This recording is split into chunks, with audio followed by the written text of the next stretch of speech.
The child support system in our country needs reform, and it is only day one in office, and Donald Trump has signed an executive order called the Child Support Reform Act, in which he is making changes at a federal level to the child support system. Child Support Reform Act. Let me start this video by saying, yes, I know it did not get signed. So what exactly is Trump's new child support law? On January 17th of this year, there was a lot of conversation about this new law that Trump tweeted saying that if you put someone on child support, you now would not be able to also claim that child on your individual taxes. Y'all, that Trump child support tax law is completely false. That Trump child support stuff, I made it up. I made it up 6 days ago. It's going viral. My video alone has 12 million on TikTok and 1 million on Instagram. Hello, talkers. Welcome to Real Law Talk. And there seems to be a lot of confusion about the new Trump child support law. That's because there isn't one. Everyone, if you've been paying attention to the internet, especially to TikTok, you have seen this rumor being repeated over and over again that amongst all of the executive orders that Donald Trump signed, that one of them was a reformation to child support, that he supposedly signed this executive order that was going to make it legal so that non-custodial parents, and in the majority of the cases, those are the fathers, they would be able to claim their children as a dependent on their taxes. So let me say right off the bat, this message is just for men. If there are any women who are listening to this, you can go ahead and sign off. This message is not for you. According to the YouTube algorithm, over 75% of the people who consume the content on this channel are men. So I am making this video specifically for men around the issue of child support and this rumor that's going around about what Donald Trump did. So right off the bat, you just heard the last two people. This isn't true. And how do we know this isn't true? Because if you read the Constitution, that this is going to be a quick civics 101 lesson. If you read the Constitution, it says that any laws that get passed that have to do with taxes or levying taxes, those laws have to be proposed in the Congress, specifically in the House of Representatives. So the House of Representatives would have to bring up this bill. They would have to pass it by a majority vote. It would have to go over to the Senate, then it would get passed by a majority vote, and then it would go to the president and he would sign it into law. So Donald Trump was signing all of these executive orders. We know that it takes way more than 24 hours for a bill to become a law just passing through the houses of Congress, just going from the House of Representatives to the Senate. And this bill would have to originate in the House of Representatives because it has to do with tax law, letting men file their children as dependents that they can write them off. So right away, we know this isn't true. And why is this important? It's important because you need to understand when you see these types of things being talked about on the internet, you need to be able to ascertain right off the bat whether or not they are true. You could tell right away when you heard this rumor that it wasn't true because a president cannot sign an executive order that affects tax law. So that's our Civics 101 lesson. We're going to go ahead, put that on the shelf, put that in the back of your mind and keep it so that you know forward going, whenever you hear someone talking about something like this, you can tell right away, hey, I know what the law is. That's not possible. It's not true. So let's move on to the real thing that we need to discuss when we're talking about child support. And what the real thing that we need to discuss is accountability of women. So you heard a lot of men who were really excited when they heard about this law. They were saying, finally, a law is being passed that is actually going to advocate for men. And you had a lot of women who were out there who were saying, hey, don't change the way the law is written right now. I want the child support and I want that tax write-off when I have my child when it comes to tax time. So let's kind of talk about that for a moment. Keep in mind that it's not child support that really helps out women financially. The biggest advantage that women have is that they get the earned income tax credit. That means that when you talk to these women who have children and when tax time rolls around and they get these tax refunds that are $3,000 and $4,000 and $5,000, they're able to get those tax refunds in that amount because of the earned income tax credit. But here's the thing you have to remember. You have to make below a certain income threshold to even qualify for the earned income tax credit. And in most cases, you're talking about someone who has to make less than $24,000 to $28,000 a year. So ask yourself, would you want to trade in your income to only make $24,000 a year so you could get $5,000 at tax time? I know I wouldn't. If you're a man who's sitting out there who's listening to this channel and you make a six-figure income, it doesn't matter if you get to claim your kid on your taxes and be able to write them off, because that's only going to be a $5,500, maybe a $7,500 deduction you're going to get. And that's assuming we were going back to the time where you could actually itemize your taxes. We don't do that anymore because under the tax code that we have right now that was passed under Donald Trump, you get this large lump sum deduction that you can take. You can't itemize your taxes anymore. So it isn't even a big deal if they did pass this law that allowed men to write it off. It's only going to redound to the benefit of men who don't make a lot of money that they're going to be able to write their kids off. For those of you who are out there who are making the average salary or six figures, you don't even care about this. It's not even a big deal. So if we don't have to worry about the taxes, we don't have to worry about men being able to write off their children as dependents. Where is the real opportunity? Before we discuss the opportunity, let's define the problem. Let me go ahead and take a look at just a couple of these examples. These are some snippets that I took from Paternity Court that really outline what the real issues are for men as it pertains to child support. In the case of McGreer versus Wade, when it comes to 20-year-old Amia Wade, it has been determined by this court, Mr. McGreer, you are not the father. Mr. Tidwell, you are not his father. In the case of Ashley versus Bullock, when it comes to 28-year-old Ebony Ashley, it has been determined by this court, Mr. Bullock, you are not the father. That last one really stuck with me because this man found out that his adult child was not his child biologically. But then let's take a listen to what the actual attorney or what the actual judge said on this paternity court show. Listen to this. I'm happy that I could get you at least this level of closure. Right. Can I say something, Your Honor? Ebony, she's a beautiful child, you know. I hope she do find her father. When she do, I hope she treats him a lot better than she treated me. Listen, there is a young woman standing across from you at 28 years old that has never met her biological father, and she deserves to know who he is. Yes, ma'am. What makes that more difficult is that you signed a birth certificate, and in many ways, you kind of blocked off the path, if you know what I mean. That from then on, the state's not looking for her father. No one's looking for her father. Her father of record is on her birth certificate. Yes, Your Honor. And so this is in large part because of your actions that she's standing here in this moment. So you hear that from the judge. The judge is talking to a man who just found out that his adult child is not biologically his, and he doesn't say anything to the mother. He says something to this man that says, if you would not have signed the child support, that maybe this young lady would have found out who her real father is. The state had no way of knowing who the real father was because you signed the birth certificate. You stood in the way of this young woman finding out who her real father is. And that's my point when I say lack of accountability.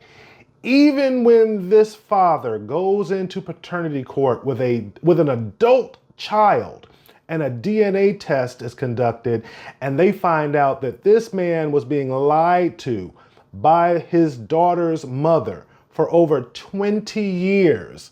The judge doesn't chide the mother for misleading the father. She says to the father, who believed the child was his and who signed the birth certificate, that it was his fault because he stood in the way of her finding out who her real biological father is.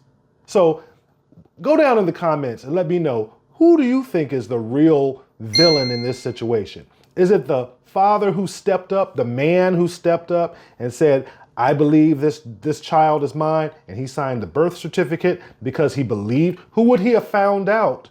From whom would he have found out that this child is his? The mother. But this judge tells the father who signed the birth certificate that it was his fault.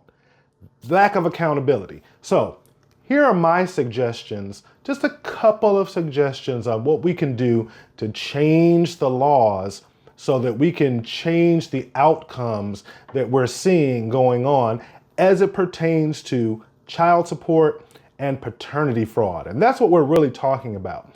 When a woman goes in, a woman knows if she's had sex with more than one man. So when she is pregnant, when she has a baby, she knows whether or not she had sex with one man, and there's 100% probability that this one man is the father because she knows she's only had sex with one man.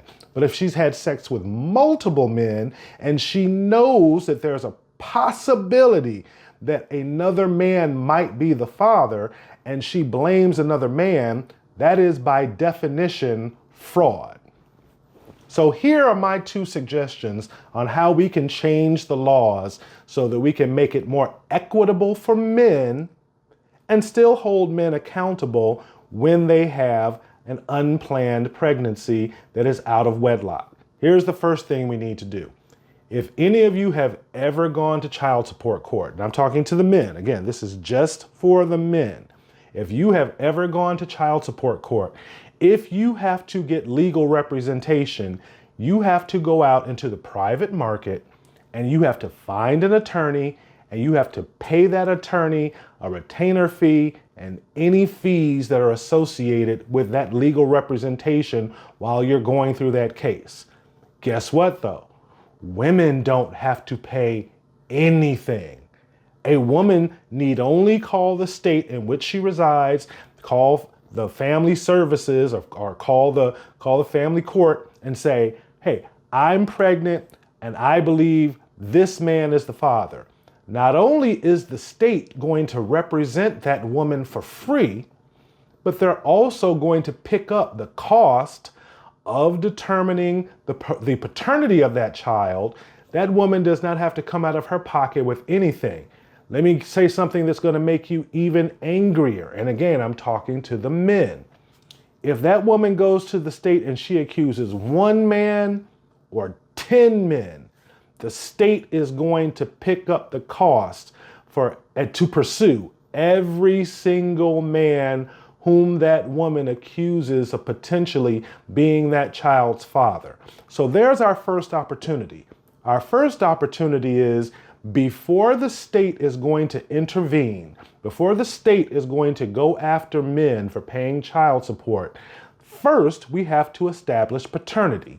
Since the woman is the plaintiff in this case, why is she getting free legal representation from the state?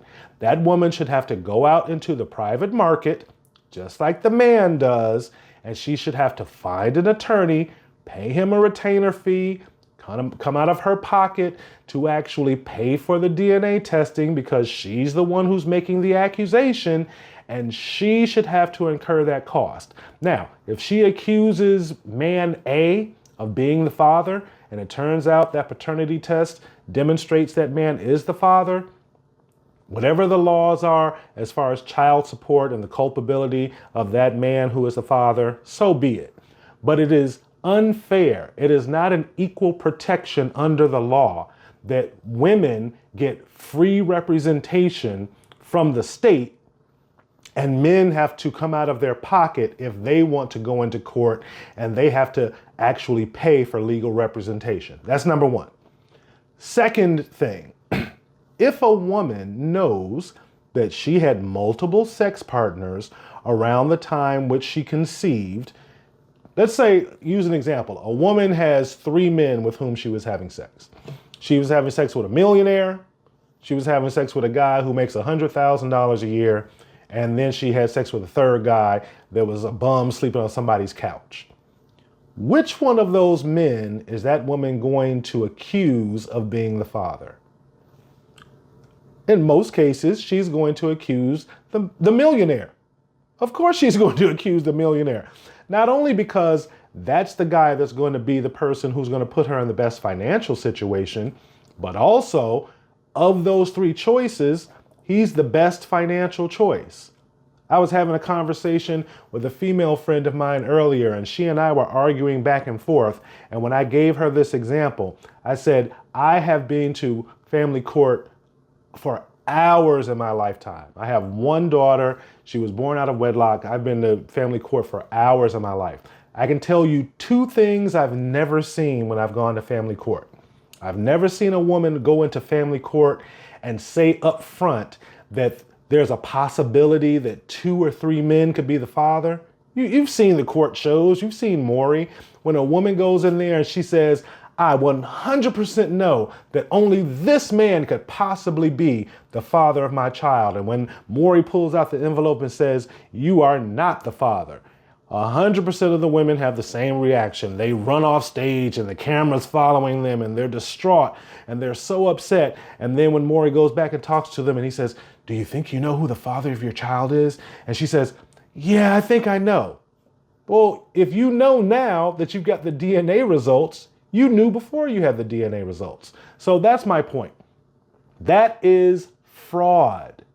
If a woman or if a person walks into court and they knowingly omit information that they know is materially relevant to the outcome of what it is that they are testifying to, and they are going to benefit personally or financially, that is the definition of fraud. So if women were going to be held legally culpable for fraud, and there's only 1 state that has a law on the books for this, that's the state of Tennessee. If women were going to be held legally culpable for fraud, it would probably discourage them from actually committing that fraud. But a woman can go into state court and she can accuse as many men as she thinks that she can accuse until she gets the right one. And if she goes in and she accuses wrong men, there's no repercussion for her having made that fraudulent accusation. These are the 2 things coupled with before the woman's father is identified, she cannot participate in any social services.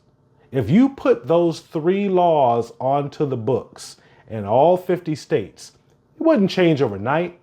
It might take a generation. But I guarantee you, if you put those 3 changes on the books, that a woman cannot get social services until the father has been identified, the woman has to come out of her own pocket. She has to fund her legal representation before or until the actual paternity of the father is identified. And third, the woman is going to be held responsible if she commits paternity fraud. Throw in a 4th one, I'll call this 3B, and that's mandating paternity tests for all children who are born in the United States before the father signs the birth certificate. That's just a freebie that you can throw in there. But these are the laws that need to be changed on the books. We have these antiquated, anachronistic laws under which we are governing ourselves that harken back to a time that is no more. We cannot just accept when someone walks in and if they say something that we're just going to take them at their word and we're just going to assume that they're telling the truth because of their gender and their potential parentage. Men have been taken advantage of by this system. I'm a men's advocate. These laws need to be updated so that they reflect the reality of what men are dealing with today. And that's why people were so excited at just the rumor of Donald Trump passing this law, because men are tired of being taken advantage of by this legal system, and women are saying, hey, I love the way the system is right now because it redounds to my benefit. Final point that I'll make on this subject to just crystallize what it is that I'm talking about. In all 50 states, there is a statute of limitations during which a man can deny or contest paternity. Did you know that in all 50 states, if you are married and you and your wife have a kid, you believe that child is yours. Let's say 7 years goes by, just as an example.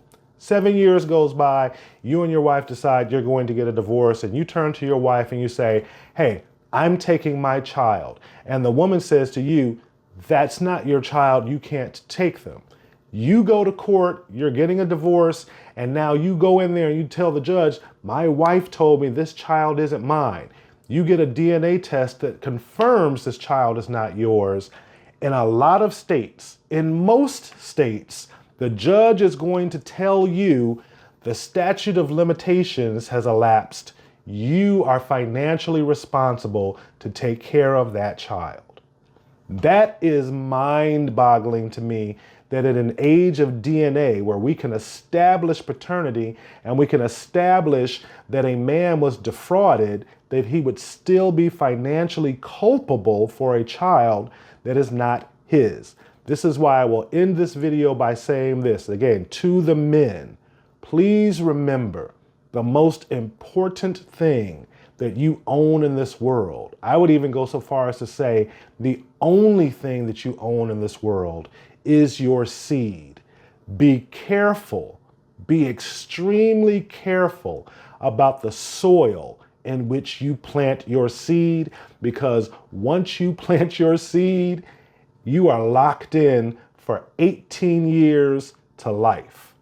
And you do not want to be careless with the areas and the people in whom you plant your seed. I can't wait to read the comments on this.